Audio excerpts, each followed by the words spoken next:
নমস্কার, tasty tradition with মনীষাতে সবাইকে স্বাগত। প্রত্যেক বাড়ির মতো আমার বাড়ির বাচ্চাও সমস্ত রকম ফ্রুটস একেবারেই পছন্দ করে না, তাই অনেক রকম ফ্রুটস একসাথে খাওয়াবার জন্য আমি তো ফুড কাস্টার্ড প্রায়শই করি, যা বাচ্চাদের খুবই পছন্দের। তো চলুন শুরু করি ফুড কাস্টার্ড।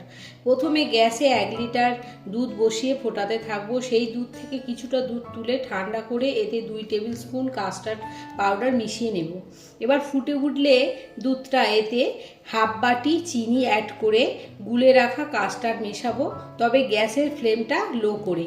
এই দুধটা ঘন হয়ে গেলে এটা নামিয়ে ঠান্ডা হতে দেব। এখন আমি একটা কাঁচের বোলে কাস্টার্ডটা ঢেলে একে একে টুকরো করে রাখা অ্যাপেল, কলা, বেদানা, আঙুর দিয়ে মিশিয়ে উপর থেকে খুব অল্প পরিমাণ ভেজানো চিয়া সিড দিয়ে সাজিয়ে নিলেই রেডি ফ্রুট কাস্টার্ড। আপনারাও আপনাদের বাচ্চার জন্য এরকমভাবে কাস্টার্ড বানিয়ে খাওয়াতে পারেন। বলা ভালো, বড়দেরও এটা খুব পছন্দের ডেজার্ট।